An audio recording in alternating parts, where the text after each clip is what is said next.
And you know what? Just when you thought it was getting even better, don't you know?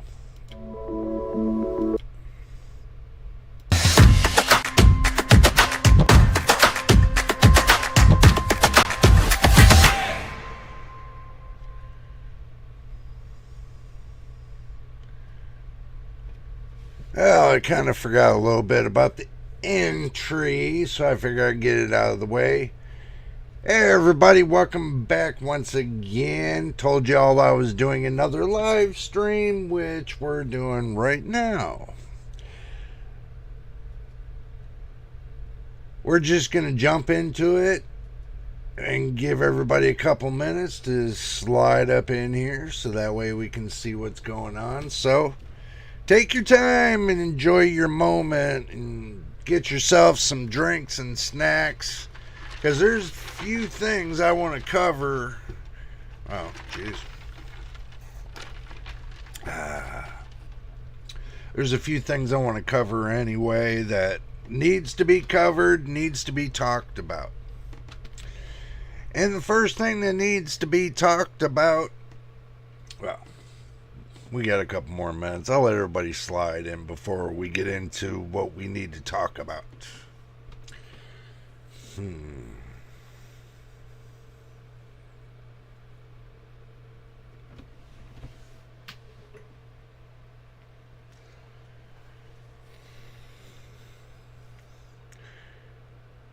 And while we're waiting for everybody, I figured out what was going on with my cam. My camera, the one that you guys are looking at me right now, I figured out what the problem was with that. It seems that it's not going into full 4K when it's connected to the PC. So, turned around, I'm going to end up having to go get another camera that'll connect on the PC at 4K. So my picture will clear up and everything else. Hey player, welcome. Good to see you, good to see you. So, just let y'all know this. I'm going to be working on that sooner or later. I'm going to be asking Santa Claus for a new cam. So hopefully I'll get it. Who knows? Who spankingly knows?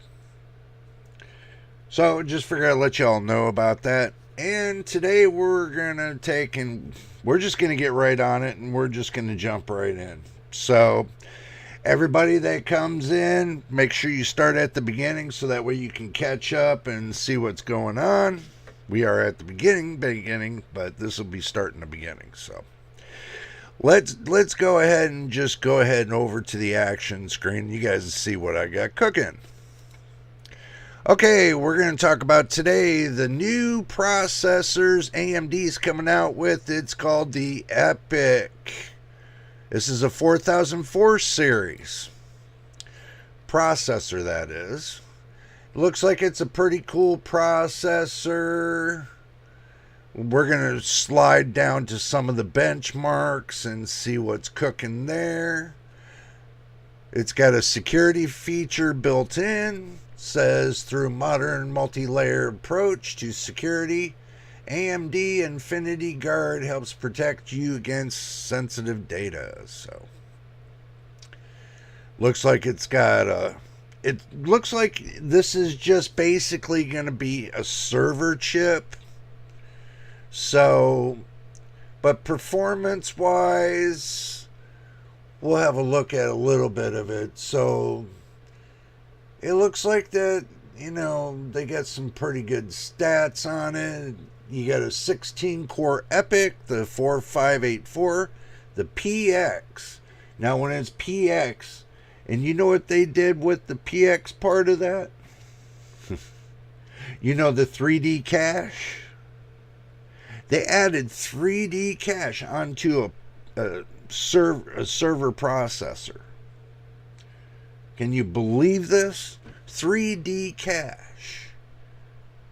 And they put it on a, makes me think that, you know, with the server processor, is it gonna, I don't know.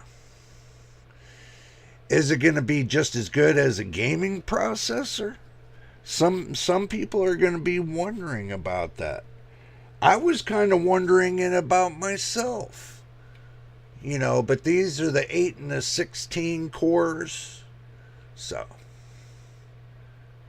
and it looks like that Microsoft is one of the operating systems, so operating system vendor. So this might be an enterprise kind of thing, but we're just going to dig a little bit deeper. Okay, so now we're going to see what's all cooking in the 4000 series.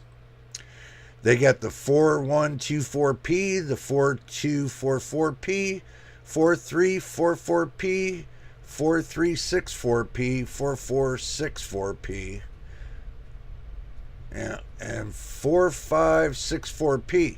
Now, they got with Vcache, right here it says with processors with Vcache. Okay. They got the 4484PX. It's got 12 core, 24 threads, base clock at 4.40 gigahertz, and it'll boost up to 5.6 gigahertz. And it's got a TDP of 120 watts. L3 cache is 128 megs. Way different than the 96 megs that comes on the 7800X3D. So keep that in mind. It's DDR5, 2 channels. Max DDR5, it looks like 5200 MT. It's got 28 lanes, Gen 5.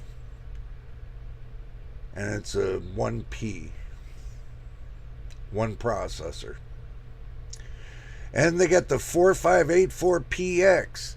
It's got 16 core, 32 threads at 4.2 gigahertz and boost up to 5.7 gigahertz, 120 watt TDP, again 128 megs of L3 cache. I mean, these two look the same, but it would probably be a cheaper price to go with the 12 core 24 thread if you were thinking about doing it. Looks like it's really interesting. And then you got your other ones like your 4124P. It goes up, it'll go from 3.80 gigahertz up to 5.1 gigahertz. 65 watt TDP. Well, it'll max out, should be about around 88 watts TDP. 16 megs of cache. It's got 2 channels, 5200 MT, max clocks for your RAM. And it's got 28 lanes. Looks like they all got 28 lanes. So, it goes on and on and on. Those are some good stats for a AM5 size processor. Yeah, but they're good stats. Yeah, I do agree. But the thing is this. It's, believe it or not, this is EPYC processor is one of AMD's server grade processors compared to Threadripper. So I'm just so curious to know if it can game. That's the thing. Can it game? And if it can game, I mean, like L3 cache at 128 megs? That's bigger than 7800X3D. Makes you wonder about that too. So looking at all these stats, you guys can come back and look at these stats if you want. Okay, so let's do it the price line right now. We'll start off with the smaller one, the EPYC 4124P. It's 4 Zen cores. It's got 16 megs of L3 cache, 65 watt TDP. Its base clock is 3.8 gigahertz. Its boost clock is 5.1 gigahertz. It's $149. $149 for a 4-core processor. that has 16 megs of L3 cache. Equal it up to one of your 5000 series processors for Zen 3. It's about like that. But the thing is that if you look at the 5600G, has the same amount of L3 cache, same TDP, but that's 6-core 12 threads, but it only has a boost clock of 4.4 gigahertz. So it's kind of an iffy balance. This goes up to 5.1 gigahertz. That's at 4.4 gigahertz. You're getting like 700 meg boost. But moving on. Let's say the 4244P, which has got 6-core 32 threads. Or no, 6 cores. Balance it out, just 6 cores. It's got 32 megs of L3 cache, 65 watt TDP. Its base clock's 3.8 gigahertz, and its boost clock's 5.1 gigahertz for $229. I don't know about that. Thing is this: if I look at the 5700X AM4, that's about $139, $140 for 8-core 16 threads. So I don't know about this. This is really kind of got me curious. But moving up the stack, let's say we go to the 4464P. It's got 12 core, and it's got a 64 meg L3 cache, 65 watt TDP, base clock at 3.7 gigahertz, and a boost clock of 5.4 gigahertz for $429. Now that's exceeding the price of the 7800 X3D. And this has only got 64 megs of L3, and the 7800 X3D has 94, 96, somewhere in there. Good or bad? I don't know. Price-wise, still, it doesn't look promising. So, but the whole moral of this, just looking at this alone, was that if you're looking to build like a NAS or something like that, you know, that $149 one's not too bad for a NAS. But you can use basically, if you want to make yourself a server, you basically do it. You can do it with any processor. I mean, for that price, I would get, you know, a 5700X if I was going to do a server grade processor. At least I know I can get 143 watts out of it max. You know, at least I know I can get a lot of workflow with it. It's got 8-core 16 threads, got 32 megs of L3. It seems to be a no-brainer with that one. So I just wanted to bring this along because I see everybody was sitting there talking about those epic processors, but measuring it up with the Ryzen processors, CPU processors, compared to the epic processors, best off stick with the Ryzen processors. Price wise, best to stick with the Ryzen. So that comes to the fact of the reason why we're here today. I know y'all seen the headline I put out there: CPUs versus NPUs. What are we going to do? Well, it's not what we're going to do, but it comes to the point of in the future, there's going to come a point in time we're all going to end up having to make a choice. We want to stick on the x86 CPUs, or we're going to want to move to the ARM NPUs, the ARM processors. for NPU.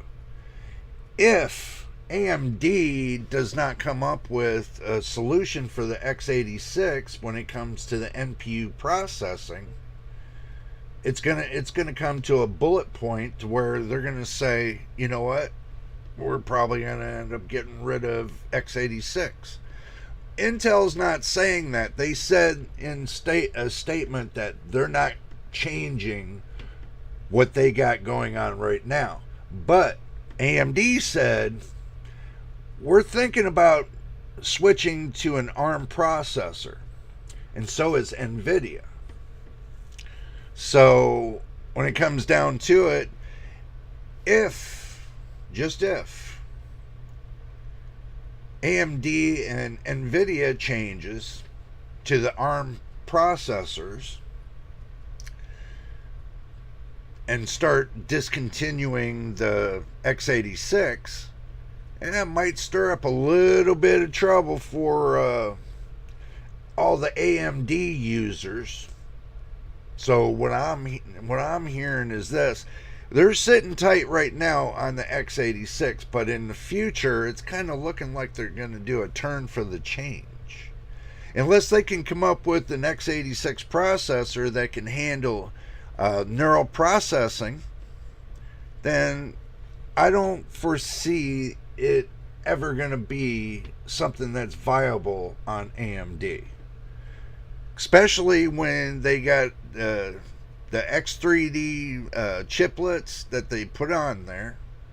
What room are they going to have if they keep making the processor smaller for a CPU? If they keep making it smaller, where are they going to put in the neural processing? That's been a lot of question that a lot of people have been having. Where are they going to put it? Is it going to be worth it?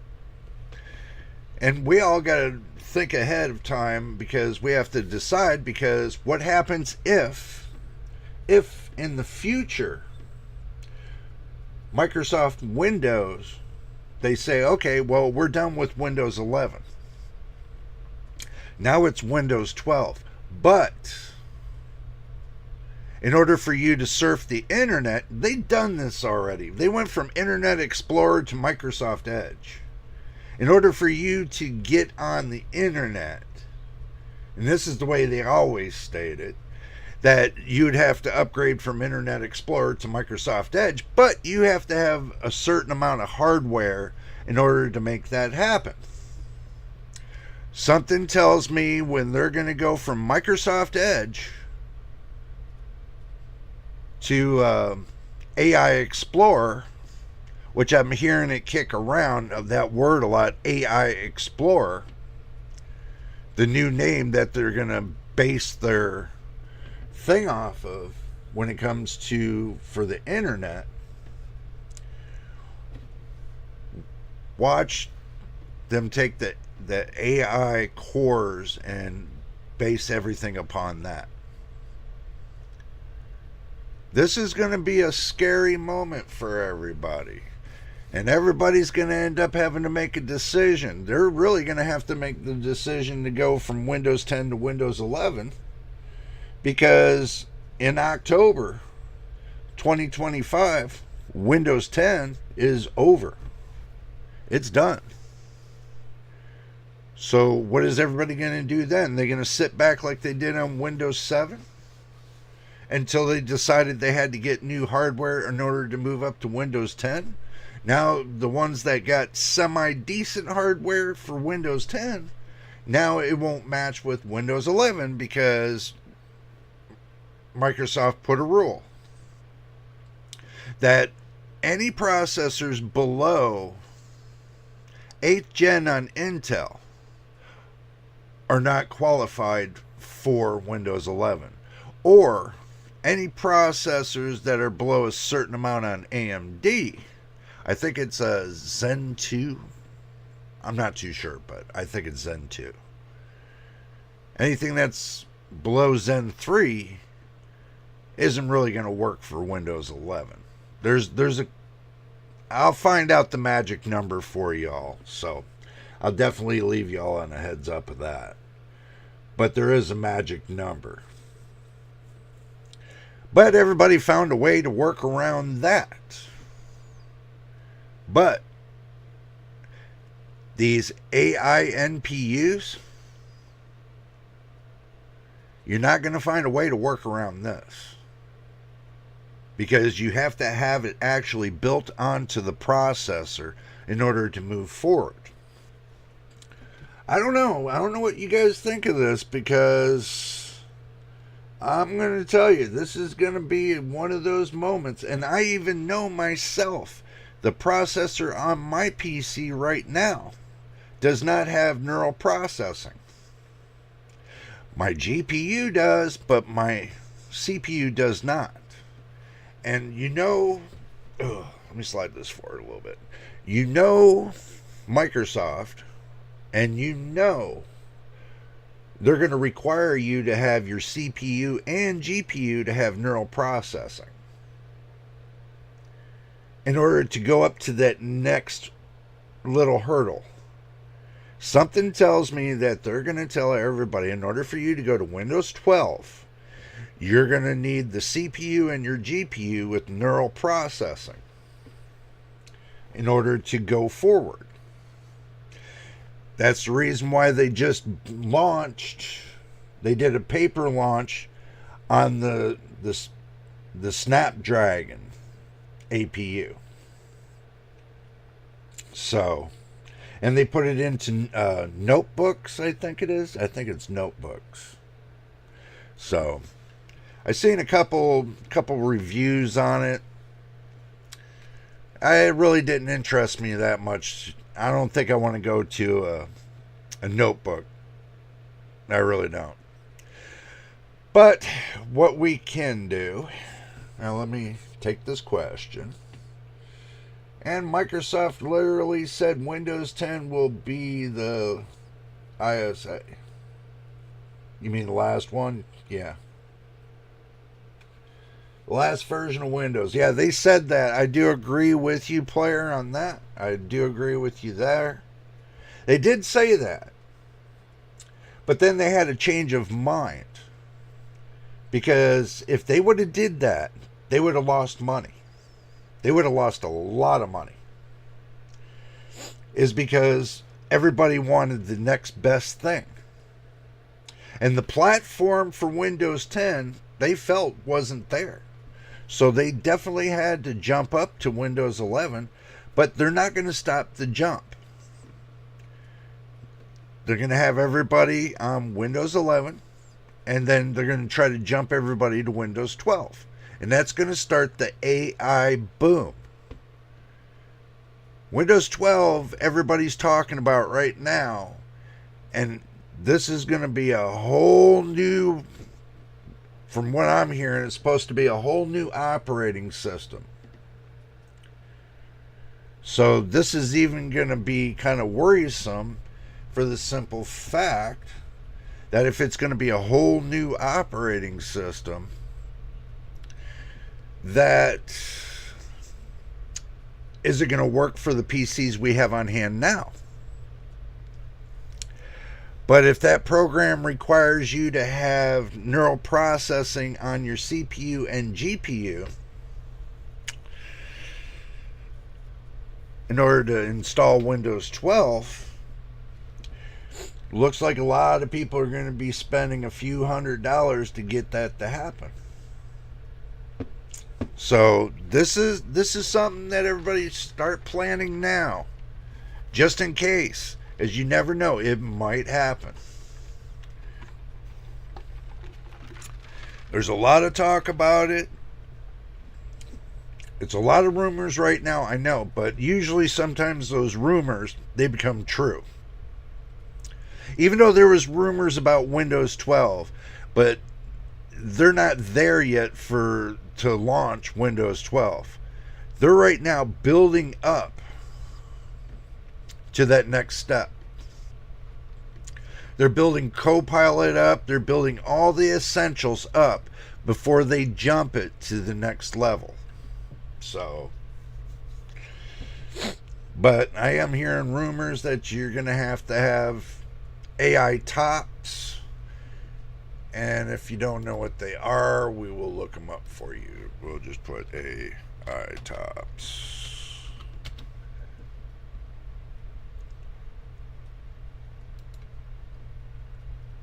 Okay, so we'll discover this really quick, and we'll have a look together. What is AI tops and why is it important for AI? The term tops is being thrown around a lot these days. Here's what it means and why you should care if you're interested in AI. Tops is tera operations per second. You know how when we got megabytes per second, we got gigabytes per second, and now we got terabytes per second. They're moving the whole generation up to terabytes. Whole new generation up to terabytes per second. Tera operations per second. It's usually going to mean TPS. Terabytes per second. Especially when they're probably going to make the average hard drive soon to be in petabytes. So if they move the size of your hard drives up to petabytes, then you're going to need the tera operations per second. You're going to need you're going to need all that.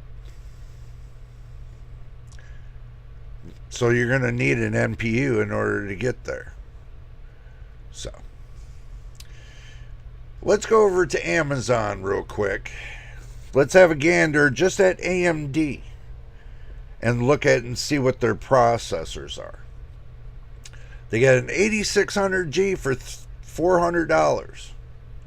That's way too steep for me. They got a 5900X, 12 core, 24 thread.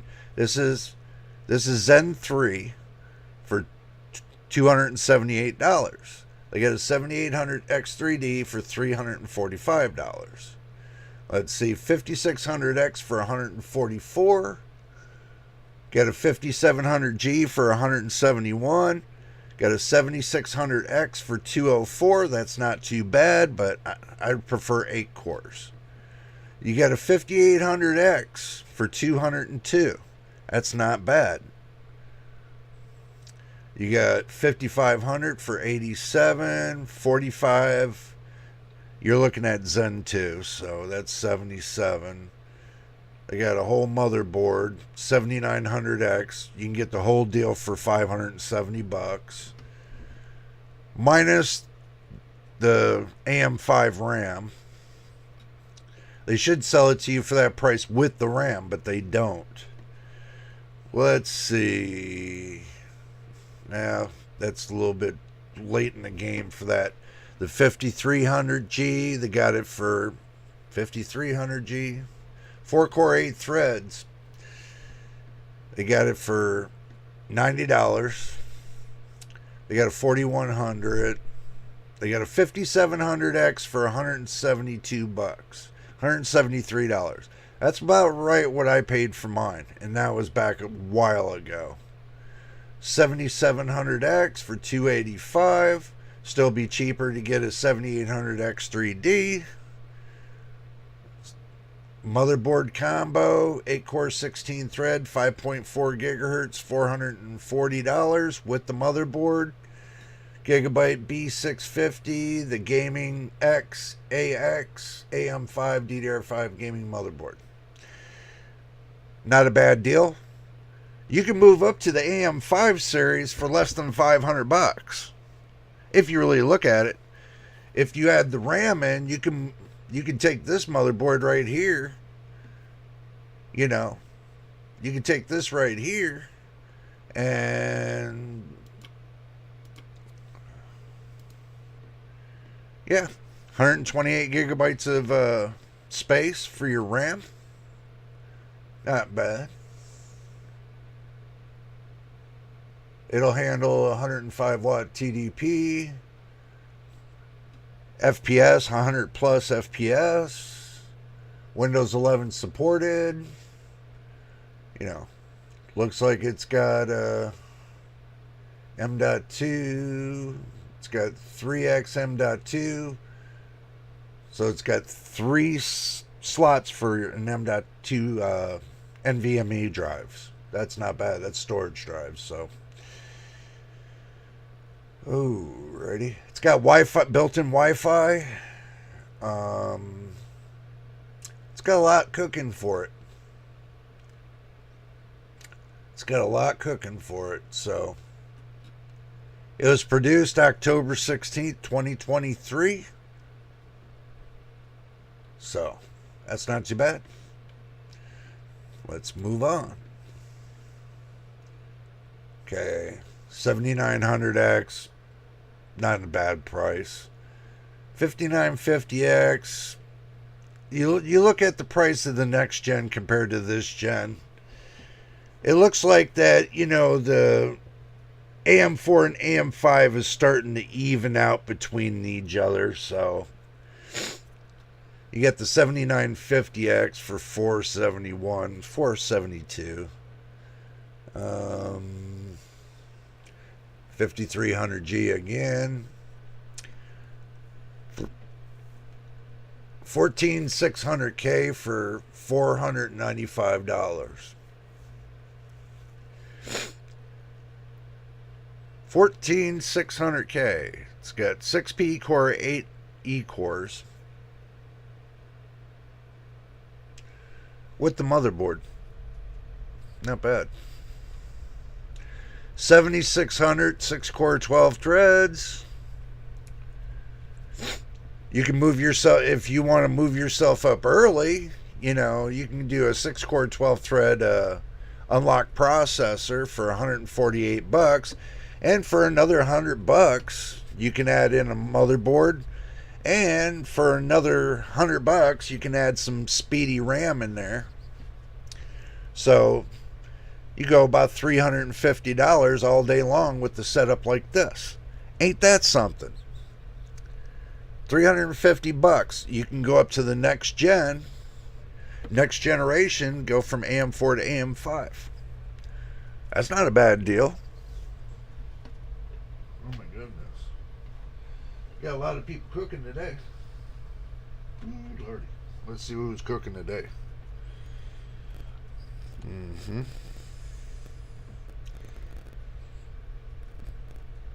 Okay.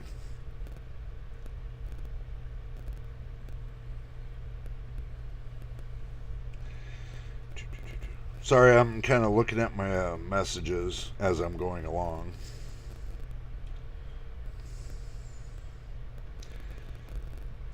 Alrighty. I don't know if y'all heard me on that. If you're looking for a low budget gaming PC, right? Let's get this out of the way. I know this is going off the rail a little bit.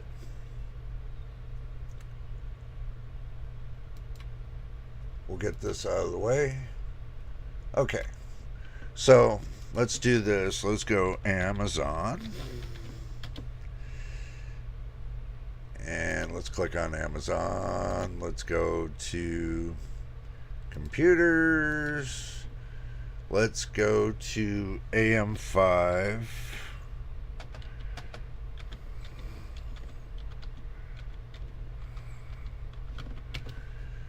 AM5 motherboards. We're kind of slipping around a little bit because I want to show you guys a little bit of something.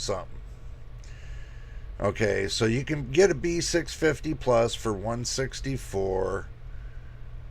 You can also, right here, if you don't want to overclock, that's up to you, but you can get a motherboard for $75.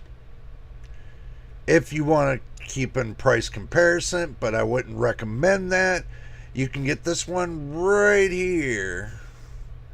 This one right here looks like it's a decent motherboard. Or you can just keep looking. I would suggest keep looking until you can find what you're looking for. you know, because you never know. You might find like you get a decent motherboard here. You get a 760 Wi-Fi. Well, no, that's 12th, 13th, and 14th Intel. That's not what we're looking for. I'm sure you don't want to get a godlike motherboard. That'll be way out of you guys' league when it comes to that.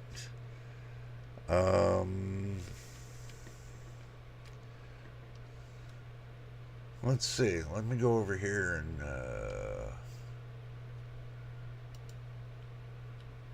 DDR5. Okay, that'll keep the price range in where it needs to be. Let's see, we already seen these. Decent motherboard, you're gonna spend a couple $100, but you know what? You always go right here. This one's got 4 bills on it, 4.2 out of 5. It's not bad.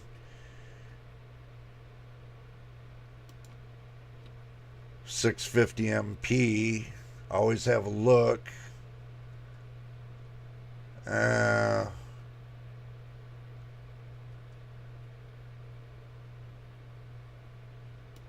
Or you can look at that's $200.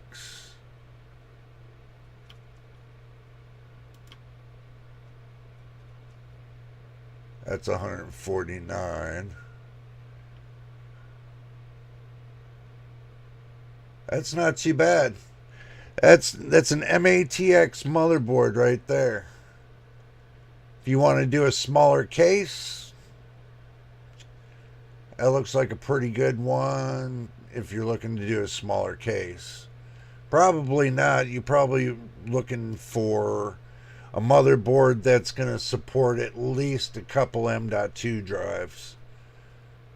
So that would probably be better up your alley than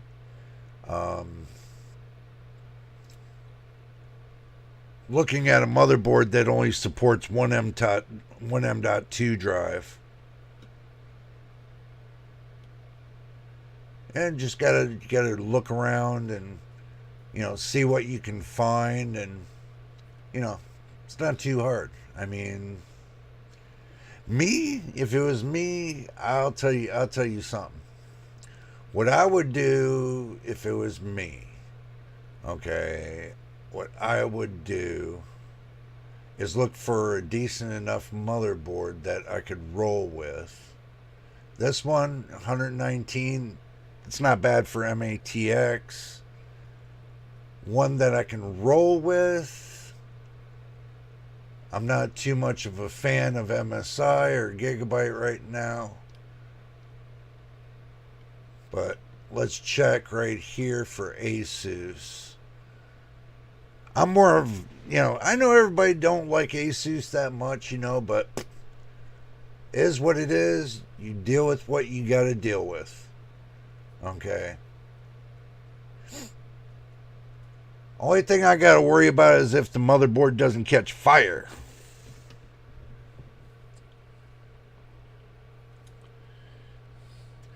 Just tested 4K gameplay. It is still limited to 1080p. The internal game resolution does not mean anything, even when the NVENC hardware encoder is told to record the game resolution in 60 FPS. Yeah, I kind of figured that. That comes back to the same thing in mind, MTBK, what I told you earlier, that somehow what might be happening is that your monitor might be affecting, I'm not too certain on it, but I know the recording and stuff, I can go to 4K with, what program? If I wanted to take a program, OpenShot video editor, you can take a 1080p video and make it 4K. You can edit it, make it 4K with that editor. So, And the 50K bit is the limit. I can only bump it to 150 kilobytes. Recording specified recording at 4K. Well, you can record it at 1080p, 60 FPS, and then do it at re-edit it up to 4K. I've done that before. So, if so, the video resolution is still 1080p. Yeah, I know. No matter which way you cut it, if you don't have the right stuff to do 4K, you're just stuck on 1080p for the rest of your, the rest of the days of nature. That's why I didn't fight with the 1080p anymore. I just stay 60 FPS. I'm done. I don't have to fight with it anymore. Makes it a lot easier. I'll tell you that much.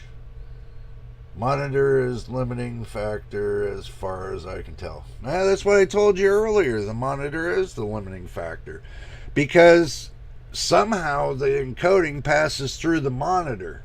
I don't know why. That should not be why. If your GPU can handle 4K, it should automatically upscale it to 4K, regardless. But it doesn't. So, I'll re-encode the video, upscale it, check look if it looks good, then upload it to YouTube. If you're trying to do 4K, bro,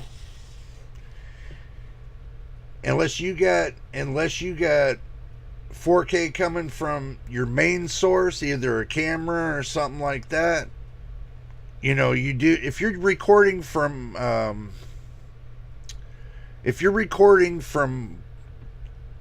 one program off of your computer to, like, say you're recording from YouTube, right? And you're doing it using your monitor. It's only going to record as fast as your monitor. So if your monitor is at 1080p, you're going to be recording at 1080p. Unless you upscale it. It's the only way to do it. But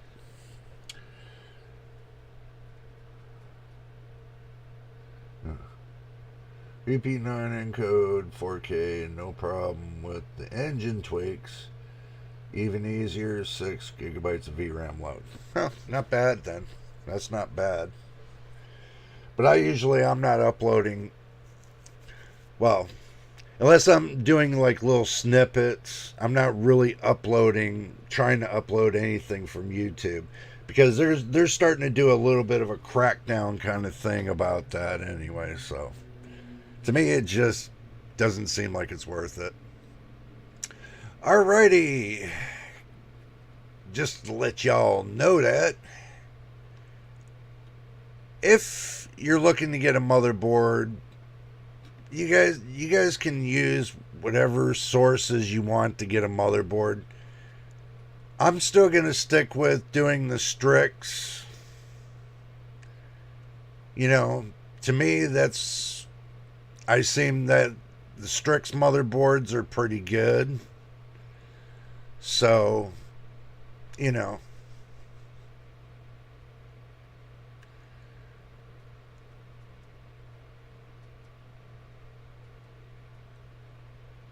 So it depends on the motherboard. You can find that it's a Strix motherboard for AMD.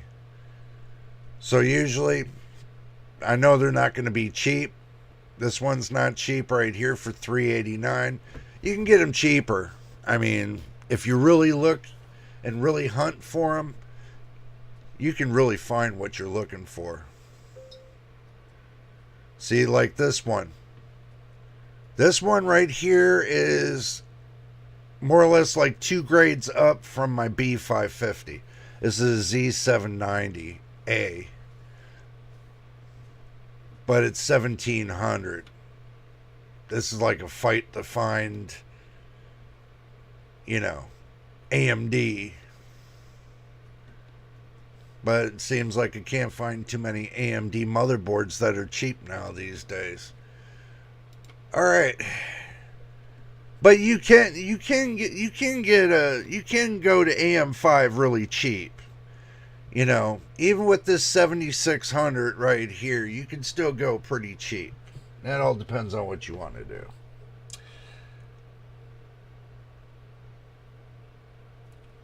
I think it is interesting because in the forum, someone said there is no more resolution. Yeah, wrong. Maybe the monitor is native one, as if this doesn't matter anymore at all. Well, I think you need like a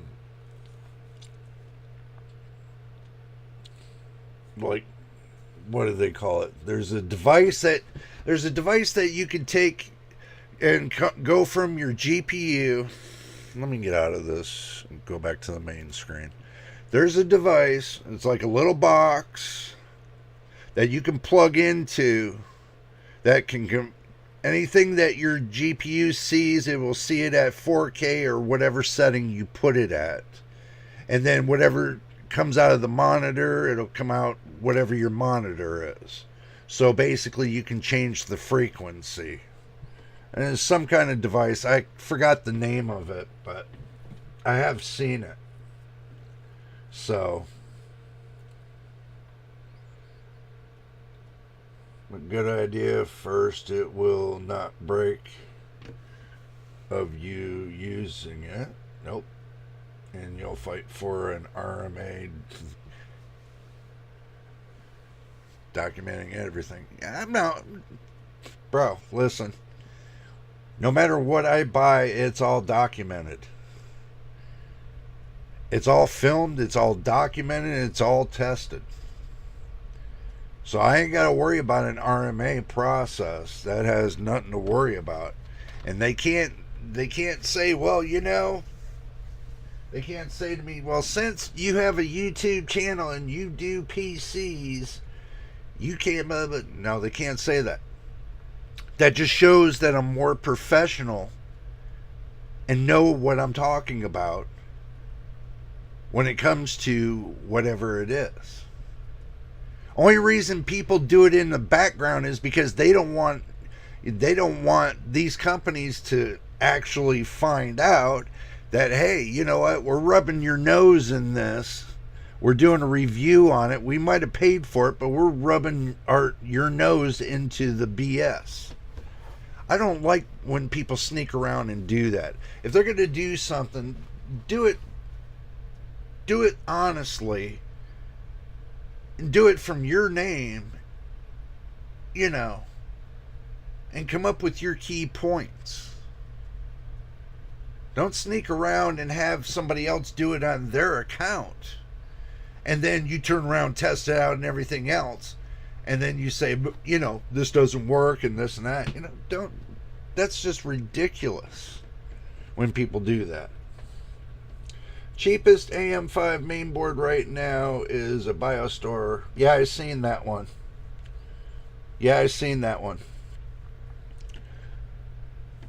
But I don't like the A620. Especially when you got a processor that's unlocked. You're only going to get partial of the stuff. You're not going to get everything. That's the only thing I don't like. Is, you know, because the A620, they kind of take a lot out of, you know, your capabilities of balancing your processor and everything else. I mean, if you're willing to spend out, and you also got to look too if the heat sinks are on those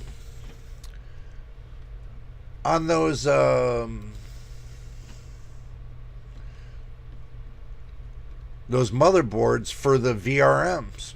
Let's do it A620.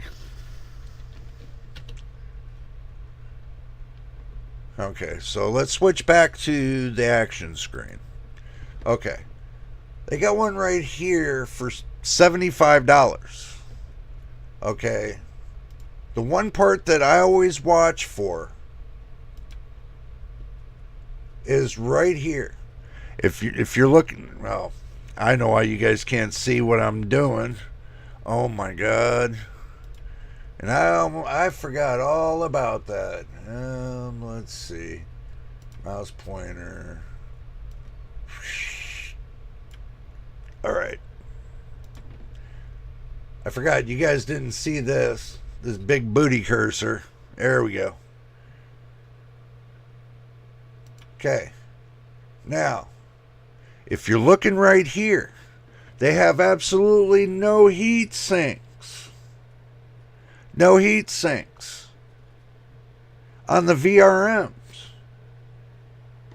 So for $74, you're buying a motherboard that has no heat sinks on the VRMs. Then you got to spend the extra couple dollars to put heat sinks on the VRMs, which you're going to be spending about $24 more. So that's something to think about too. Or you can look around for motherboards to see if they get the heat sink. This one, let's see. That's a good small form factor, but let's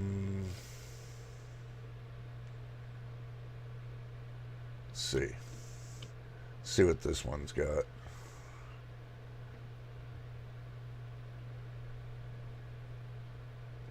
Well, it's not too bad. They got some heat sinks on it.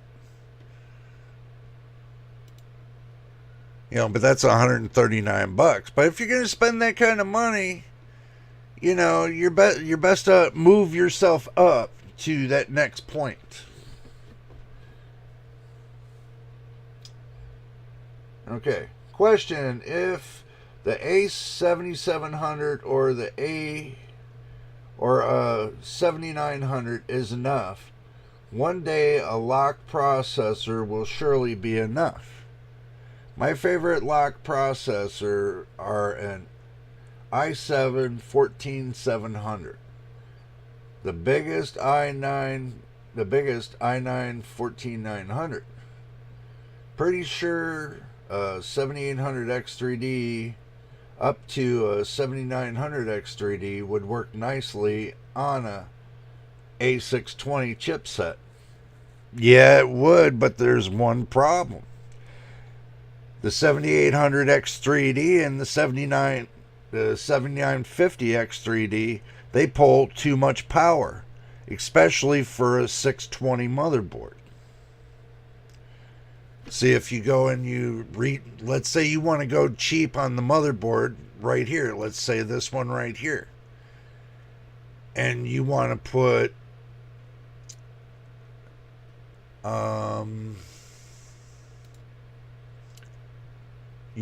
what you do is you look for the VRM selection of it. Okay, and I can tell you what it's going to look like. Okay, let's see. Let's count this together. So you got 1, 2, 3, 4. So you got an 8 it looks like an 8 or it looks like an 8x2. Almost looks like an 8x2. 1, 2, 3, 4, 5, 6, 7, 8x2. Yeah. 8x2x2. That's what that is. That's what it looks like to me. So. And that only goes up to 64 gigabytes of RAM. The max. So that motherboard really isn't going to do you much good. Especially max memory clock being at 6800 megahertz. It's still compromising a lot of performance is being left on the table with this. A lot of performance. I mean, if you go look at a B650 motherboard, you go look at a B650 motherboard, you can find it down in the price range too that you would want. Me, I would be a little bit graceful, but I ain't going gigabyte. No. See, because you got this one right here. It's a B650, right? But the problem with this is the same thing you had a problem with the $80 one. Is that they don't have the heat sinks all the way covered. That's the problem. So, not in gaming, that's why they clock lower, right? Yeah, because your A620 motherboards are, I'm put this, your A620 motherboards are basically mainly for light gaming and business, business computers. That's pretty much where the fine line is, But if you want good AAA gaming, you're not going to play it on that motherboard for $75. It's not going to work for you, trust me. So, wouldn't buy these processors. Socket AM5 was annoying when released. Yeah, it still is. We'll see the next generation CPUs not far away. If the heat sinks are not covered,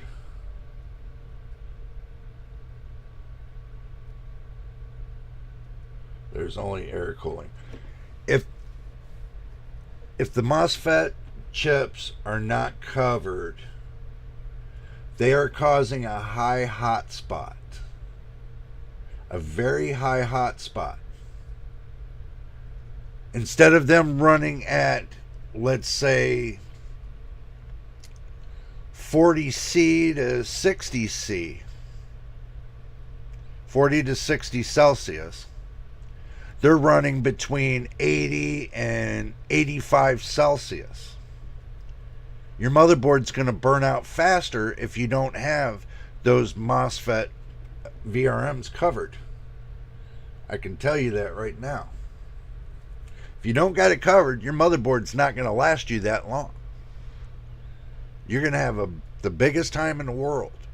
Problems. You tell yourself, oh, I just bought a nice motherboard. Yeah, you bought a nice motherboard, but in order to get the VRMs covered, you need a motherboard that costs at least $150. $140, $150 minimal. Like this one right here. This one right here. The only thing I don't like about this is they're not covering the coils. They don't have the heat sink over the coils. See, this is how they get you to spend money. And that's what I'm trying to tell you. This is how these companies get you to spend money. Is they'll take and cover the MOSFETs, but then they won't put any heat sinks over the inductors. The inductors take a lot of heat too. And then they won't put any over the capacitors. They take a lot of heat too. So, it's just one after another after another. A nicely equipped main board I would use with water cooling system as well. If not for myself, at least recommend it to others. Yeah, I mean, that's the reason why we're here today, brother. Is we're here looking to find what's the resolution for the CPUs. Okay, it's the CPUs versus the NPUs. What's going to happen when the 9000 series comes out, right? What happens when the 9000 series comes out and then you hear AMD say, oh, wait, we have a whole new motherboard lineup coming with the 9000 series. What if they do that? What if they say, well, here's the 10,000 series. You need a whole new motherboard. We're now going from AM5 to AM6. And that's what I have a feeling they're going to end up doing in time, in another year. They're going to end up going from AM5 to AM6 because they're going to see that they're not making any money off of AM5 because everybody's still buying AM4. Everybody is still buying on the AM4 platform. Not many people are buying on the AM5. They're still stuck on the AM4 platform. And now that they know that they can take a high-end GPU and stick it with a AM4 processor, people are starting to do that to save money. I don't know what to tell you, man. I mean, it looks like it's one screw job after another when it comes to PC parts. It really does. To me, it seems like a big screw job. I don't care for NZXT when it comes to that. I mean, this one right here, ASRock. Let's say ASRock. Let's see what they got cooking here. Yeah, this one right here, this one's got good coverage on one side of the VRMs, but not the switchers. Oh yeah, let me get and investigate a little bit here.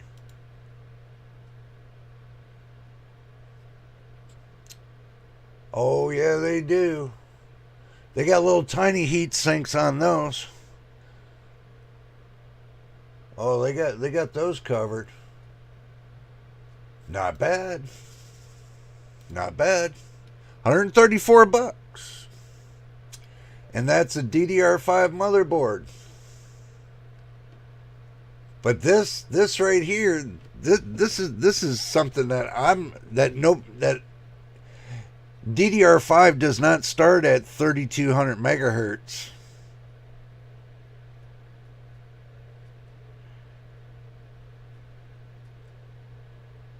So what's this? So what does this tell you? What does this tell you?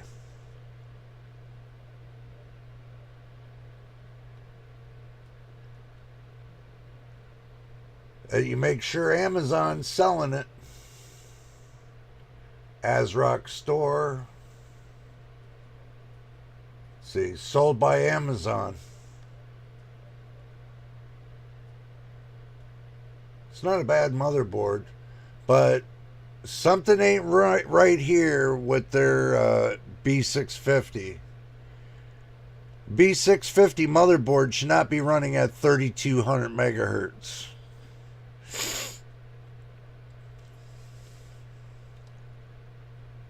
And a B650 should be Windows 11 compatible. Some ain't right with that. Just saying, something ain't right with it. Let's see. Caldrum, good to see you. Didn't even guarantee AM5 support production up till 2026. Yeah, but that doesn't mean, now hear this, that doesn't mean that they're not going to stick a new product out there. They can stick AM6 out there and still support AM5 till 2026. You know, the last year, usually some companies the last year, they'll stick out the new generation and then give you support 1 year more, like they do with the AM4. You know, the AM4 to AM5. So they might start the AM6. I had a good feeling about that. Might have heard about this. Of course, they could change their mind. Well, yeah, MTBK. I'm just going to step in and say this really quick, man. What the thing is this. Look at the extra processors they made for the AM4 series. Look at how many processors they made more for the AM4 series, especially X3D chips. And from what I've heard is they're not done yet. I heard they're going to stick a couple more out for the AM4 series. So that means the AM4 is not dead. AM5 is not dead. So AM5 is going to go till 2028. We all know that. It always goes a couple years past its, you know, its expiration date. Because if you go to look, AM4 discontinued in 2022. If you look, it discontinued in 2022. So, but guess what? I got an AM4 motherboard, Asus. I just updated the BIOS on this motherboard today. I just got an update on the BIOS for this motherboard today. So guess what? AM4 is not dead yet if I'm still getting BIOS updates for an AM4 motherboard. Don't worry, they're going to carry it along just like they did AM4 for 10 to 12 years, and and then they're going to go from there. So, don't see why ASRock B650 Riptide doesn't support Windows 11. Yeah, I know that's kind of screwy. I don't know. It probably does, and they just didn't change the. They didn't change the site. Like you can go on Amazon and change your wording and stuff like that, but they probably just didn't go on. They probably already know that it's gonna. Everybody has common sense that they know it's gonna support Windows 11. So that's basically what it comes down to. AM4 is 75 CPUs. Yes, it is. AM5 is 35. Yeah, it is. With tray and box CPUs, I think it's 3 on each. Yeah, pretty much. So 5600 X3D, 5700 X3D, 58, 78, 79, and 7950. I do have the 5600 X3D, and it is a really cool processor. Even though that it clocks up to 4.4 gigahertz, but it's still got 96 megs of L3. And it handles the 7800 XT, AMD 7800 XT just fine. So that's what I keep telling you guys. Everybody seems to say, okay, well, what if I go to AM5? Okay, well, what if you got a B550 motherboard and you can slide up from, let's say you're at a 5600X and you say, okay, well, guess what? I want to do a 5800 X3D. You can, but then you got to lower your power consumption a little bit in order to make it work. But it will keep up with the 7800X and the 7800 X3D. So it's still a competitor in that space. The 5800 X3D has not given up yet. What if AMD comes up with, let's say, a 5900 X3D, a 16-core, 32-thread processor for AM4 with 96 megs of L3? Something to think about. You never know if they're going to put that in their arsenal or not. Everybody's like, that's nice to have, that's nice to have. It would be nice to have. Or a 5950 X3D would be a nice to have. So that's something to think about too. What if they do a couple more X3D chips? I know people are going to be looking like, okay, well, the 40, and I'm going to slide off the rail a little bit with this. I don't know if you guys been hearing this, and let me go back to the main screen. I don't know if you guys been hearing this or not, but they're saying with the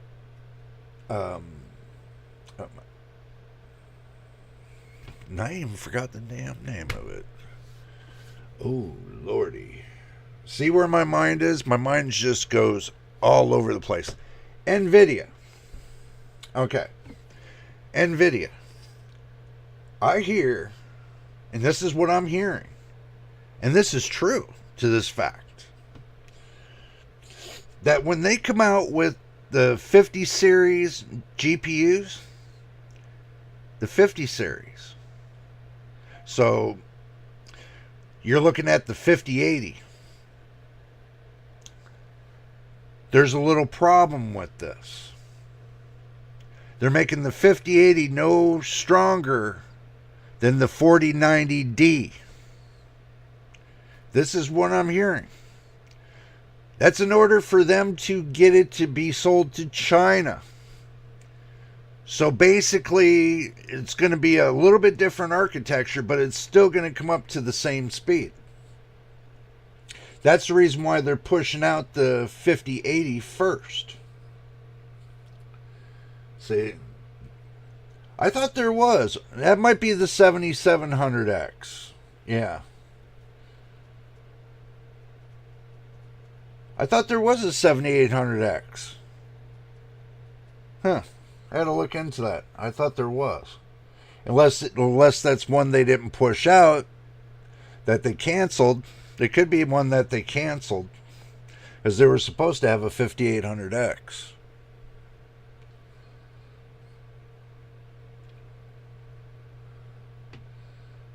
5900X3D would be 12 core. Yeah. 5950. Yeah.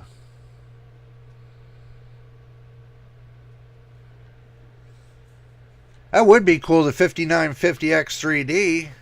And then but the problem with that is it's going to be AM4, but they're going to end up selling it for $600. You know they're going to be selling that processor for $600, maybe $700. That's the problem. The pricing is the problem at this point. See, when they're coming out with new processors, CPU processors, they should be lowering the prices on these processors as they go along.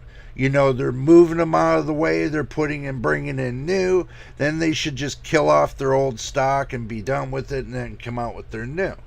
But what's happening is they're flooding the market with the AM4 processors. The market's flooded with AM4 processors. Hands up and hands down, it is.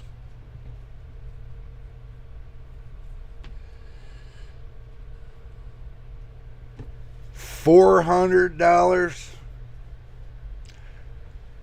Bro, they have the 8600G.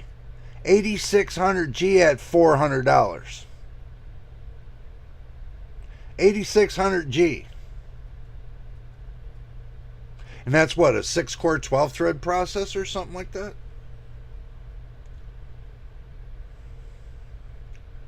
I'm not sure. I haven't caught up with the 8000 series. I just thought some of it was bogus.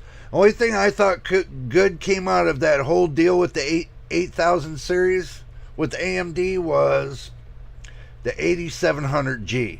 But finding out that, you know, the graphics and stuff is not keeping up with the tall tales of what they were saying it would. Oh, it'll keep up with the 3060 and this and that. And yeah, right. Okay. As long as I've been using integrated graphics, they have fallen short-sticked of it all for the last 20 years. Short-sticked when it comes to integrated graphics. So, I've dealt with a lot of PCs with integrated graphics.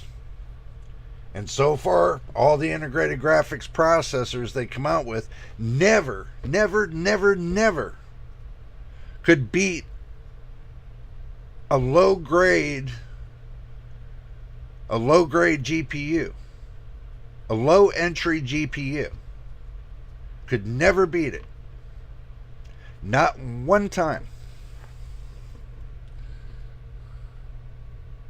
Oh, it is $214.60.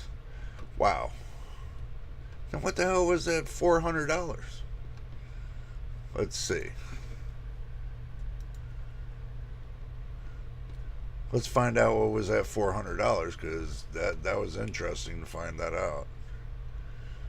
Oh boy. Unless that was a combination set.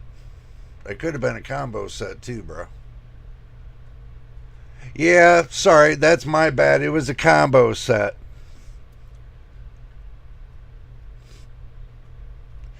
For $400. But still.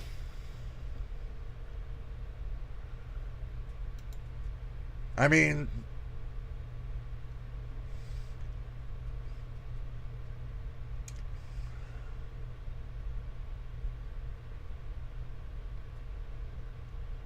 still the combo set don't look bad.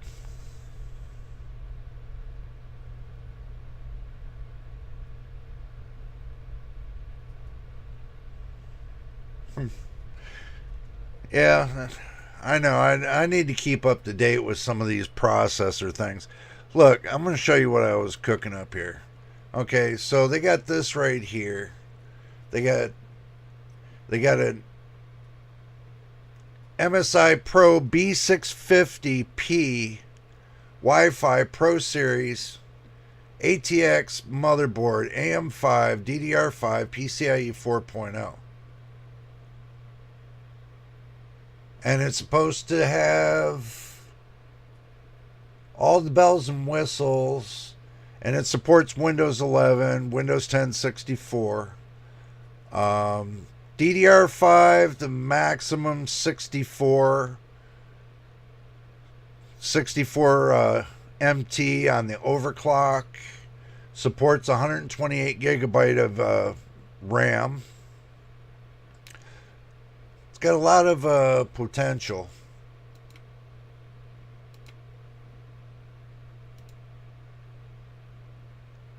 Digital PWM, that's not bad. Motherboard don't look that bad. It don't look that bad at all. Looks pretty good. Looks like it supports a couple M.2 drives, probably about 3. It's got 2 8-pin power connectors for the input. That's not too bad. I don't think that's too bad. I really don't think that's too bad. For this combination, $400. That's pretty cheap deal. $400. There are several 7800H processors which are for laptops. For laptops. Yeah, that is true. But if you want to future-proof yourself on the short, you can always get yourself an 8000 series G processor and get you a motherboard that's going to handle the 9000 series if it does. Ugh. Sorry. Stretch my feet. That can handle the 9000 series. So yeah, I don't think it's too bad. I think it'll be pretty cool. Yeah. So, I'm going to get rid of this big old cursor too. Oh my god, no. Big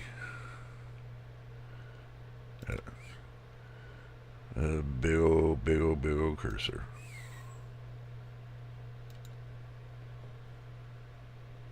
And pull this out of the way.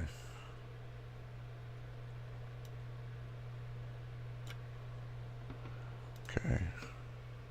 But you guys know what I mean. I mean, the whole idea... Now, I want y'all to understand. The whole idea of this is this. The whole idea of doing this academic... The whole idea of doing this academic is to get everybody well aware of what's going to be coming up sooner or later. We all know that Microsoft is working on something that is going to be to where if we're not keeping up with the programs, your software, then you're going to have problems.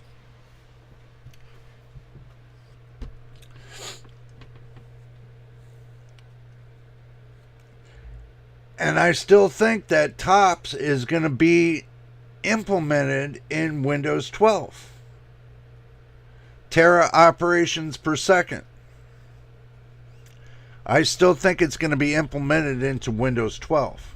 And they're going to require you to have a processor with NPU on it, neural processing, in order for them to slide you up to AI Explorer, which that has been leaked out from their company. AI Explorer was leaked out from their company. So we know this is coming. Nobody's talking about it. Nobody's talking about it. They kind of brushed it off a little bit. So it's going to be x86 CPUs versus the new NPUs. That's what it comes down to. It's going to be that versus that. And if it's going to cost AMD money, you know they're going to get rid of the x86. Everybody's like telling me, well, you know, Jay, they're not going to get rid of the x86 anytime soon. I know y'all are saying that. But if it's not following the trend of the next big thing, and they're not making money off of x86, they're going to get rid of it. That's business. That's how business works. If it doesn't work, they get rid of it. And they go to the next best thing. So, and if they start because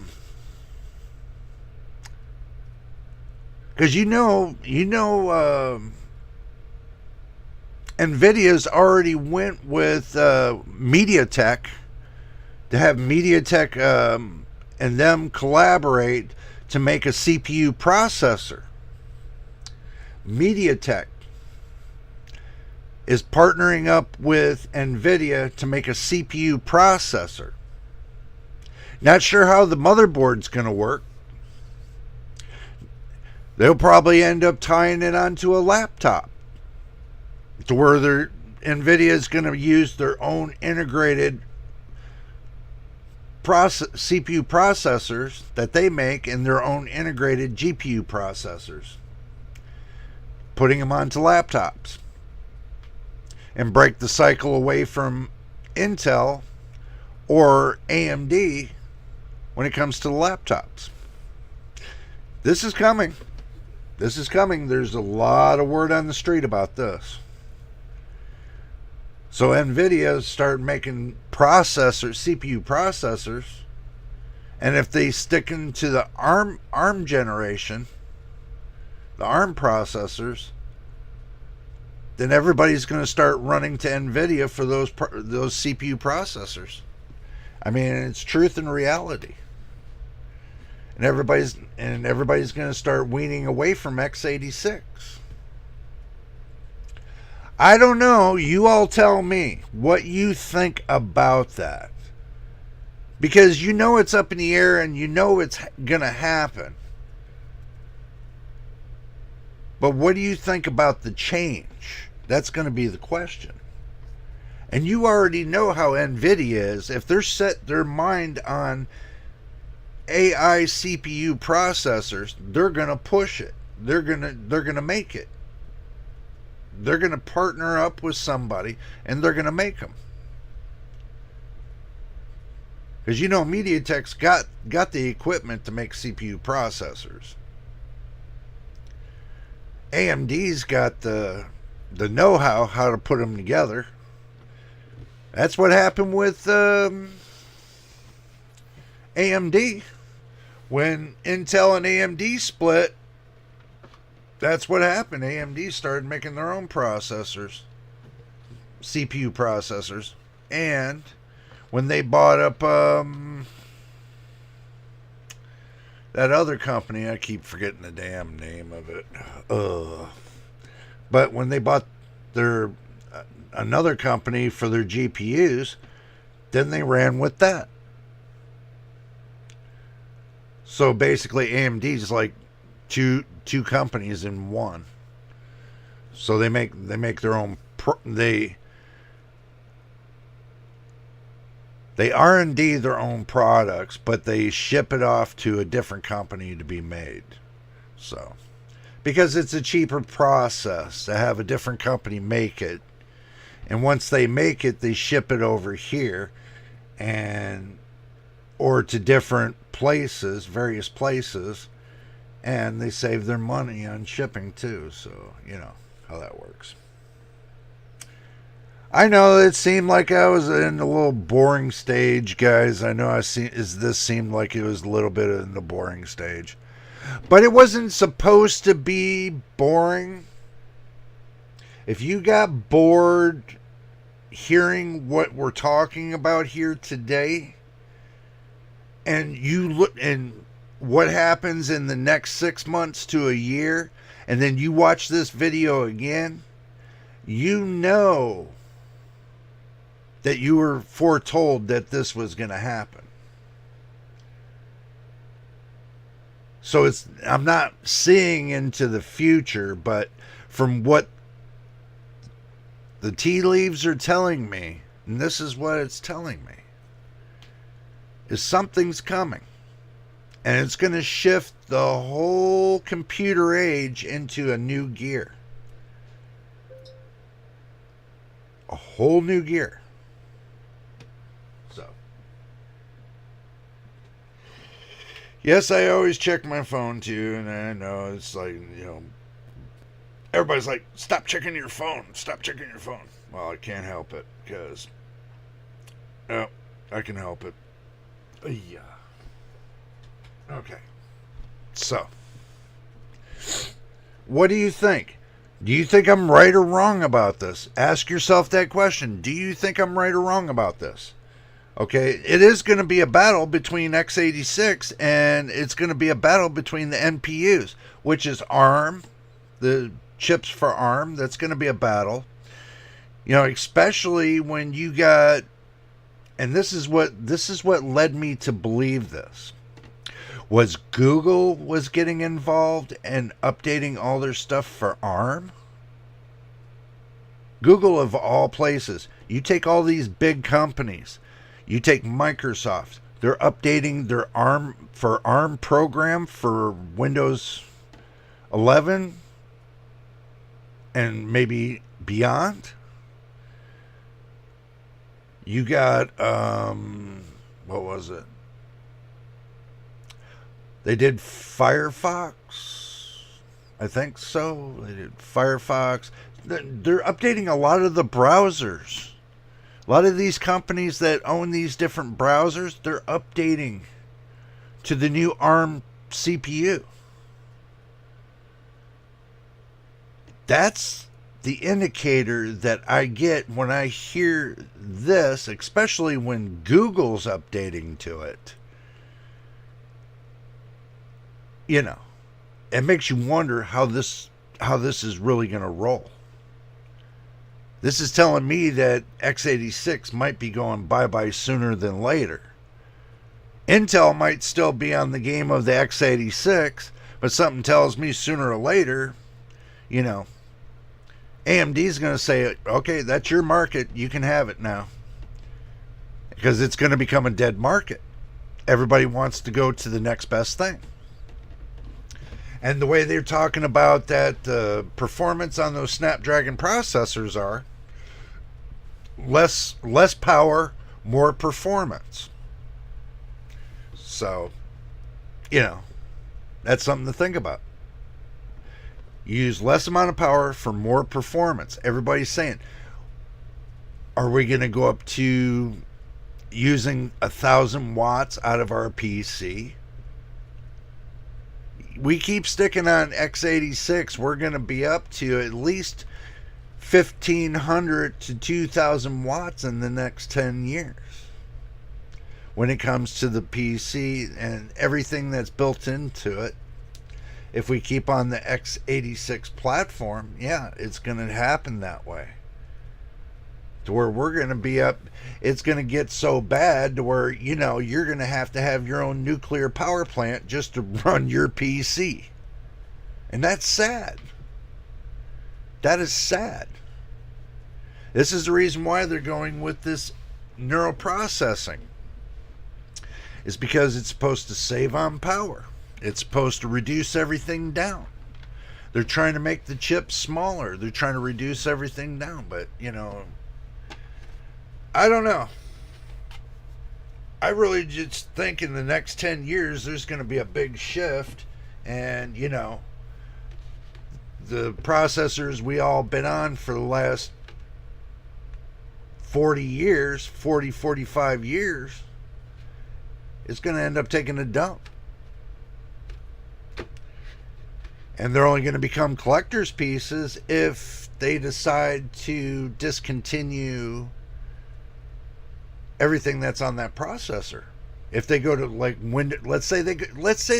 we go from Windows 12 and we move up and we go to Windows 13.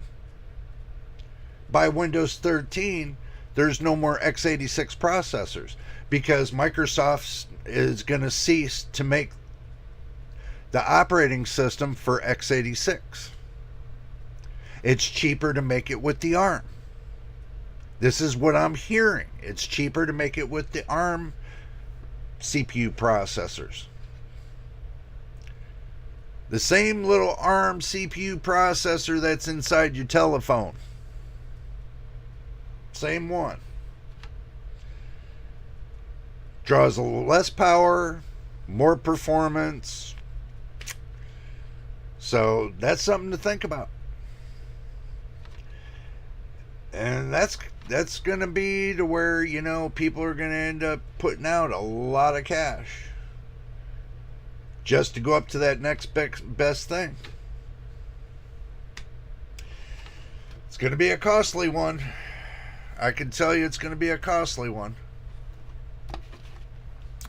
You guys can chime in at any time and, and say anything in the chat, what you think on this. But it's going to be the biggest battle that's going to be happening in the next 10 years. It's going to be the biggest battle. Who's going to make the smallest x86 processor? What happens when you get down to 1 nanometer with x86? How much smaller can you make it? You can't. Well, you go to half a nanometer, a quarter nanometer, an eye drop of water. You got your stuff inside of an eyedropper. Your CPU inside of an eyedropper. And all you do is drop it onto a little plate that's on your motherboard, and then you seal it with some glass over the top of it, and guess what? You got your CPU processor. It's so damn small you can't even see it. Ain't that sick? But do think about it. I mean, they can't make the silicon any smaller than 1 nanometer. There's no way. Pseudoscientist, good to see you. With the 600 watt limit, efficiency will be king. Yeah. With the 600 watt limit. But are you going to actually limit your processor, your CPU? I don't know. I think they're, look at it this way. They already had on the news about the Blackwell, NVIDIA Blackwell. Their actual accelerators are 1,000 watts. One of their accelerators are 1,000 watts. Good evening to you as well. Good to see you. Glad you're here. Glad you're here. But yeah, one of their accelerator plates with their GPUs and everything else, their GPU dies on them and everything else built are at 1,000 watts.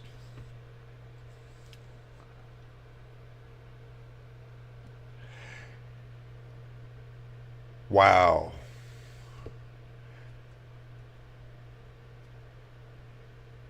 Yeah, but that's the thing.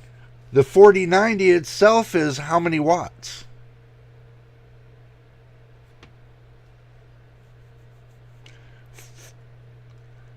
400. Probably that's the reason why they had to. That's probably the reason why they had to discontinue selling the 4090 over in China, was because it was pulling above 600 watts. I know about the 600 watt rule, but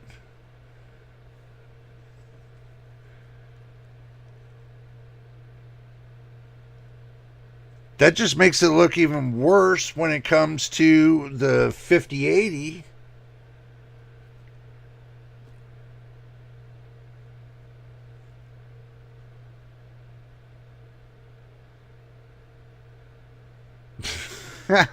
Yeah, true. I agree with you there. But the thing is, when you're really looking at it, I already know the 5080 is going to come out. It's going to be limited, and Nvidia is not going to change that. Whatever they sell to China, they're going to sell here to the US. They're going to sell to all the countries. So their first initial sale is the 5080, but the thing is it's going to be very limited, and that's what I'm kind of worried about. If it's not going to reach that performance of the 5080 Super, or the 4080 Super, my bad. If it's not going to reach that limit of the 4080 Super.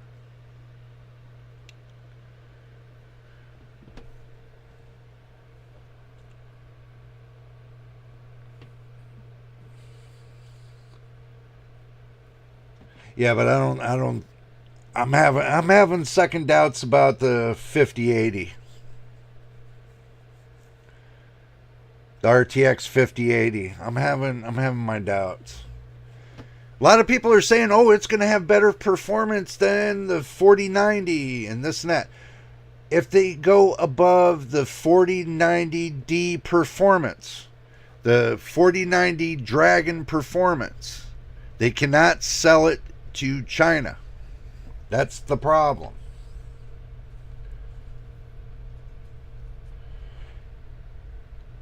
But a lot of people are saying that the 5080 is going to be like another 4090D. That's the thing. They're saying that kind of performance, that's what it's going to be. That it's going to be another cut down 4090D.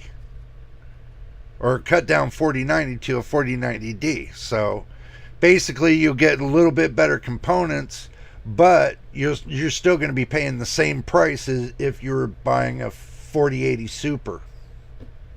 So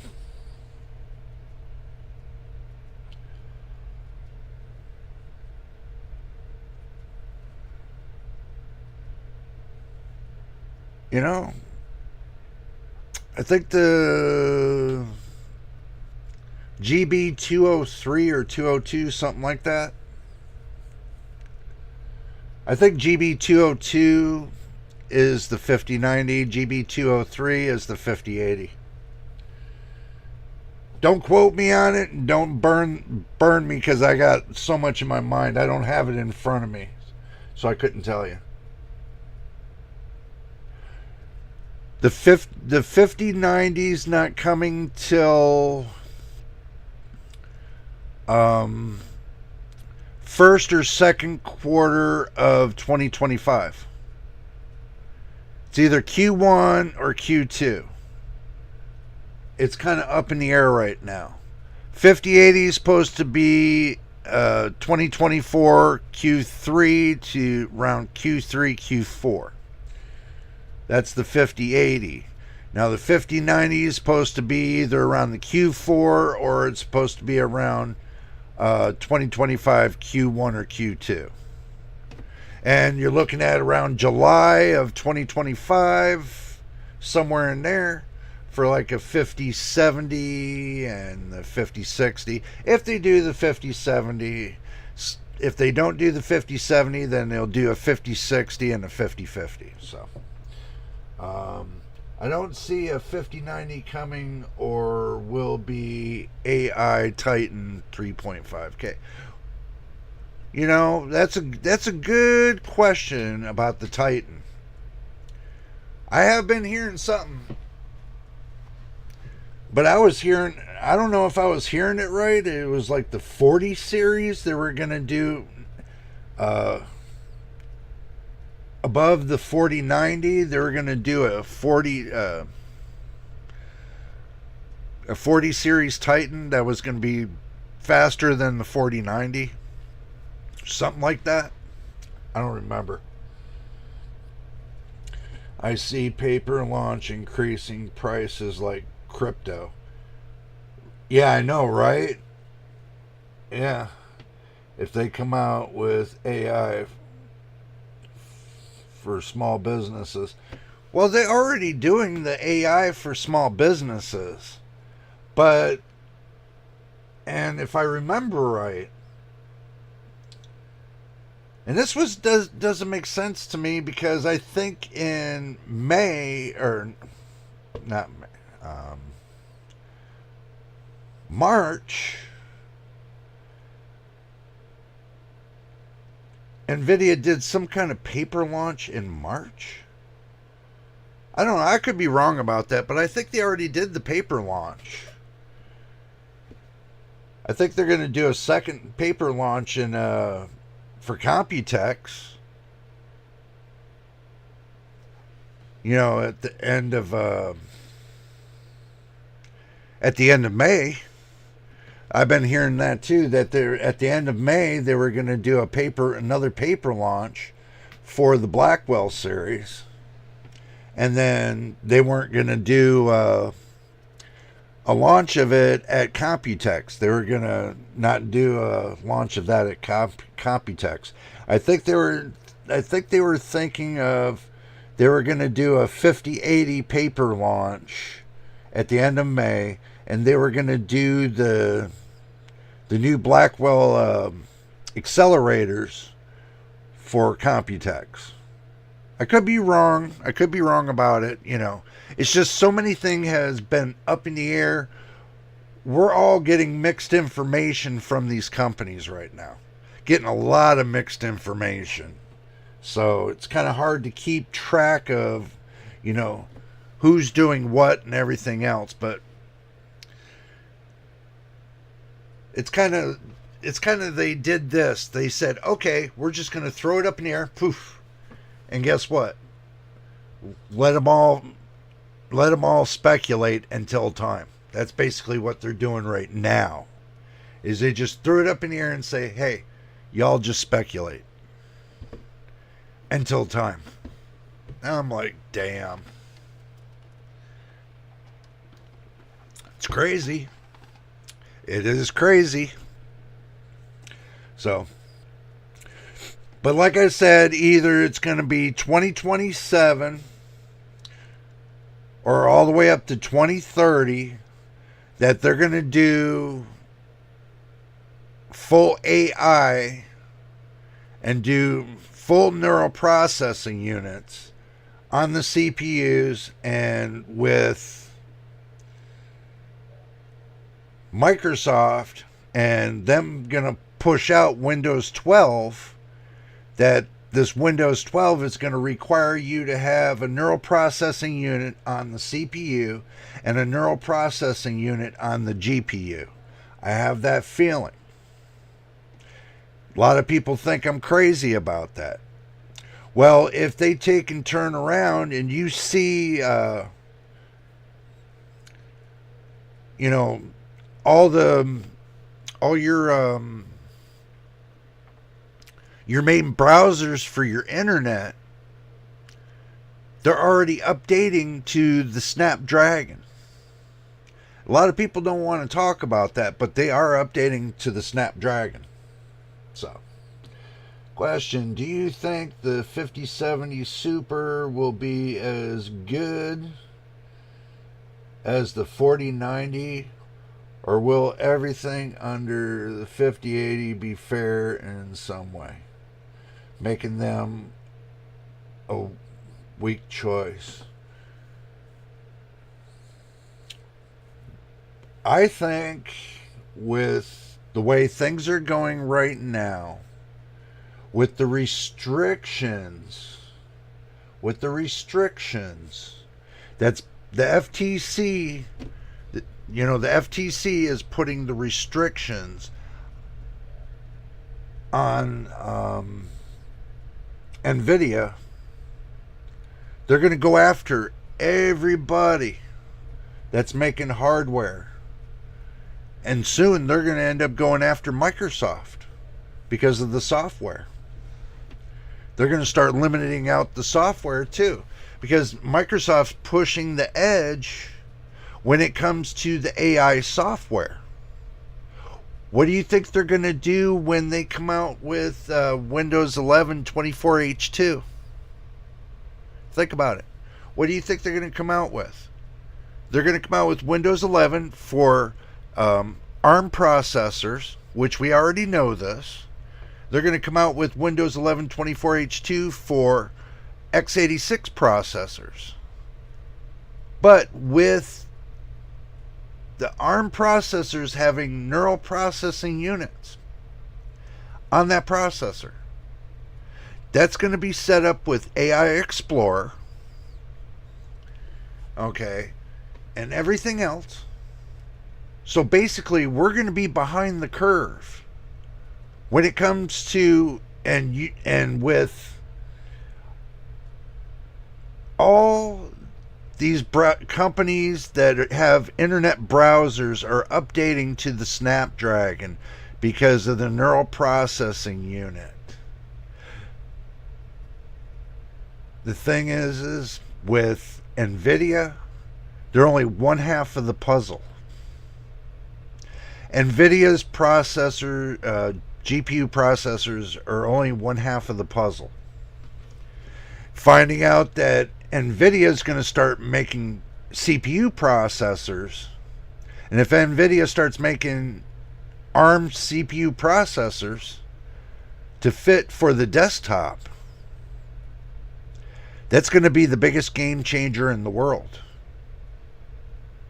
So no matter what GPU you're going to have when it comes to NVIDIA, that NPU, I think it's going to be after, with the 40 series and up for the next 10 years, that they're going to have such a support system and have their own motherboards. They're going to have, everything, their own set of RAM, and it's just going to be a whole new game. So if you're wondering, is it going to be beneficial for the 5070, the 5060, 5050 if they go there? Right now, it's 50-50 chance it might. It might be okay, but I don't foresee. I still foreseeing it just running at the same speeds as the 40 series. That's the kind of impression I'm getting. Their GPUs, I'm starting to think that they're going to run like the 40 series. You might get 10-15%, a little bit more performance than what you're getting now off the 40 series, but between 10 and 15%. I'm not going to take the hype of 70. They said 33 to 70%, 70% on the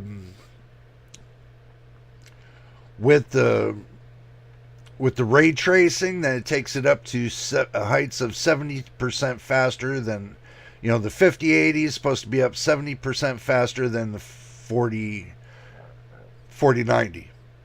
That's what they were saying. 33% on rasterization, 70% on ray tracing, faster than the 4090. But how many times have you heard that? That's going to be the thing. How many times have you heard that? They said that between the 30 and the 40 series. And what happened with the 40 series? The only GPU that came out of the 40 series that everybody liked was the 4090.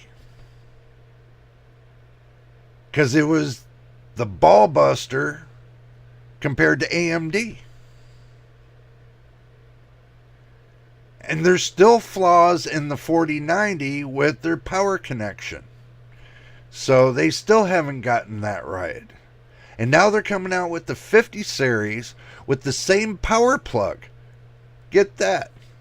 The same power plug that the 4090 was melting on. Same plug. So, do you really think it's going to be a great launch for the 50 series? With that plug, knowing the amount of power that this GPU is supposed to be pulling, I doubt it. NVIDIA usually overpromises and underdelivers. Yeah, well, just like AMD now. No, don't get me wrong. AMD did the same thing. They put out the 7900 XTX, but they had in production the 7950 XTX. Was supposed to be faster than the 4090. They took it out of production because there was only one thing they couldn't get it to do, and that was work. And that was admitted to after I went and hounded it down for a year. They couldn't get it to work. That's why. Yeah, but not just one plug. They're going to put two on there. I think NVIDIA is going to put two on those cards. You see this right here, right? This is the only version of the 40 series right here. This is the only version of the 40 series that has the 8-pin connector.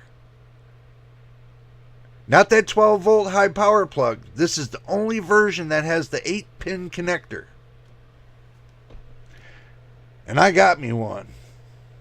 Because I didn't want to deal nothing with that 12-volt high power plug. So.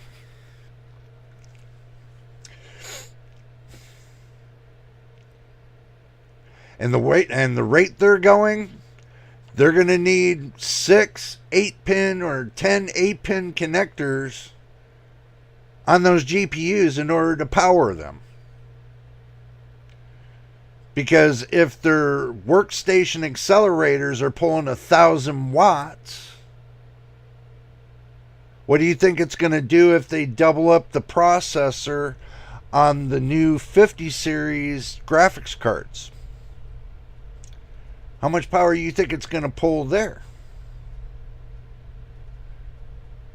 Because what happened is, if they're using one processor for that PCB, that's cool. But if they're going to use a coprocessor with that PCB, with the processor, that's going to pull a hell of a lot more power. So, that's exactly what they're doing with their accelerator cards. They got one coprocessor that takes the combination of two processors and makes it into one. They have a bridging system. Now, if they're going to bridge two GPUs into one for these new Blackwells, then, you might as well just... You're not going to have a PC that's going to be strong enough that's going to be able to run it, especially with the CPU. And I can already tell you the best CPUs that got out now on the market are struggling with the 4090. So what do you think's going to happen when they come out with the 5090? Who's it going to be up to have a better processor?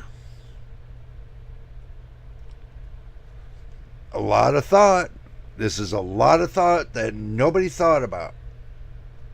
You'll end up having to turn down the power on a 5090 in order so you don't kill your CPU processor. That's how much power that GPU is going to want. It's going to be hungry for power. Especially when you're gaming, it's going to be real hungry. Yeah, me too. I'm curious myself. I don't know how they're going to flip this one up. I really don't. Because if they're talking about it's hungry for power now, and you go to plug it into your system, let's say you're running a AM4 series CPU processor, like you're running a 5800 X3D. When you turn on your PC, the first thing it's going to do is blue screen because the CPU can't keep up with the GPU. Your GPU is going to be CPU bottlenecked from now until they come up with something bigger. And then you're going to be paying more money when it comes to that. When it comes, and I'm going to tell you, when it comes to when AMD comes out with the 10,000 series CPU processor, it better be good enough to hold this Blackwell GPU. Because if not, forget it. It's not going to be worth it. Yeah, you're going to pay double for everything. When it comes to the motherboard and the GPU and CPU, and even the RAM, you're going to be paying that. Because if I'm right, they're coming out with a 10,000 MT RAM. 10,000 megahertz RAM, something like that.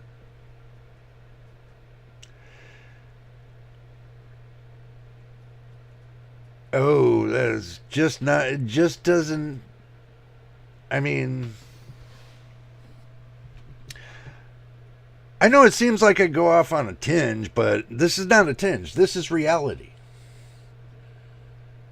Buy a 1600 watt PSU or play older games and run a small grow room.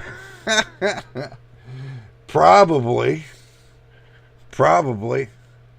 You'll probably end up having to have a special generator that gives you like 10,000 watts of power in the back, and it's diesel ran. You know, probably have to have a 10,000 watt generator just to run your PC. And you know house wiring is not going to handle 1600 watts. You're going to end up having to have a dedicated circuit having a 1600 watt power supply. Well, hell, you go over, what is it? Let's see. Yeah, because you only can go up to 1500 watts on a plug before you got to have it dedicated. I know, because my breakers are at 15 amps, and you end up having to go to 20, get a dedicated line put in for 20 amps and above. So, shit, that right there.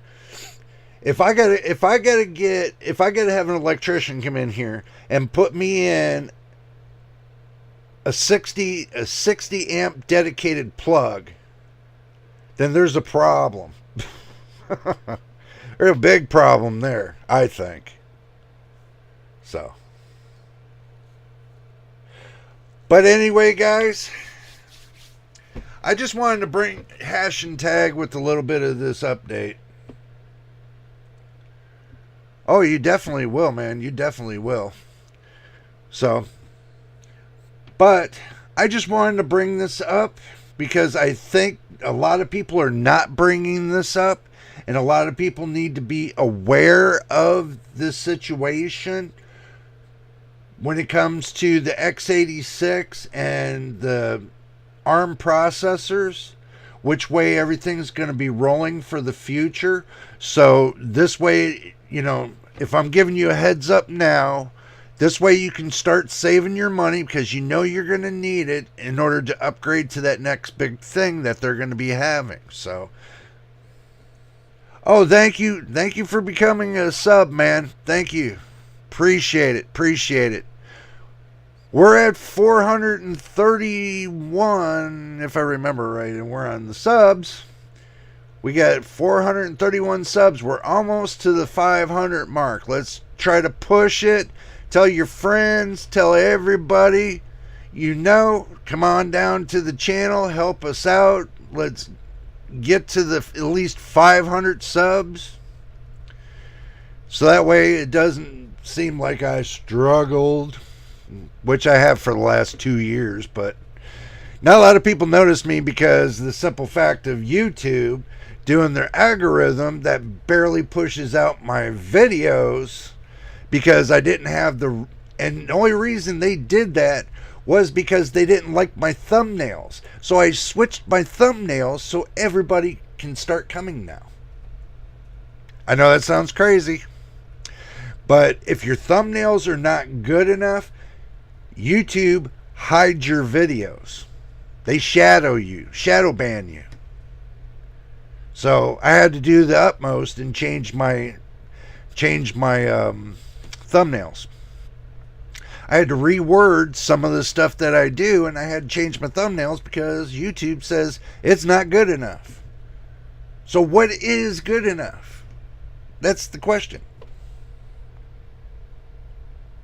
Yeah, that's probably because I made a few changes in the last month, well, last couple weeks, I can say, on my thumbnails and, you know, my hashtags and stuff like that. I made some really good changes, so that way, you know, I can get the channel standing up and out there. You know what I mean? I had one guy thought I was drunk. Believe that. No, this is the way I talk. This is just me. I guess I have that Florida attitude, that Florida slang. But I'm in California, so I'm trying to get used to how they talk over here. But I don't seem that happened yet, and I've been here 13 years. So, but it's a good thing that they did. I'm glad you showed up. My next live video that I'm going to be doing is going to be on Saturday. It's going to be on Saturday, probably. Looks like 5 p.m. Looks like a happy zone. So I might be pushing everything up to the 5 p.m. mark. So this way it gives everybody time to jump in and settle in and, you know, get on the video. And I think 5 p.m. is, yeah, my time. California time, yeah, 5 p.m. I think I'm going to keep it right there because I think it's just right. I hope so. I'm trying. I'm making changes day by day. I'm working on my little mess hall back here and trying to retransform this room slowly, but by the end of the year it's going to be all retransformed. I'm going to have it looking totally different. I'm going to be doing upgrading of the camera. I'm going to be, you know, doing a lot of things different. So hopefully everybody sticks around because it's going to get interesting. I'm going to be coming up with a lot more stuff. There's going to be a lot more lot more things going to be happening for the channel. Okay, we will see you next time. Thank you for stopping in. We'll see you on Saturday for sure. Because tomorrow I got a couple things I got to take care of, so I'm not going to be able to do that and do a video tomorrow. Let me see. What day? Dang. I'm losing my mind. So today's Tuesday. Oh, I'll see if I can jump on by 5 o'clock for Wednesday. If I can jump on 5 o'clock for a live stream on Wednesday, I'll do so. But if I can't, then I'll see you guys on Friday when I post a video. It's not going to be live. I'm going to post a video for graphics card nightmares, which I post every week and got a lot of watchers. So, you know, do expect it. It's going to be on Friday. It's going to be coming out. And then Saturday, we're going to bump it up from 11 a.m. We're going to bump it up to 5 p.m. on Saturday. So do expect that. Seems like 5 p.m. seems to be the right number. You know, Pacific Standard Time seems to be the right number for a lot of people. So we're going to try for it and see what happens. So, but anyway, if you enjoyed the video today and you're just now watching it after the live stream's done ended and everything else, make sure you subscribe to the channel. Help us out. Help us get at least over to 500 subscribers. Would be appreciated. As well as putting a like on the video. If you like the video, then, you know, put a thumbs up on it. Even though it's a live video, you can still put a thumbs up on it. And also, too, don't forget to turn on your notification bell, so that way you know when I post the next video. But anyway, guys, you have a great evening and stay safe. Until the next time in the next video, you know it is, and we will see you on the next one.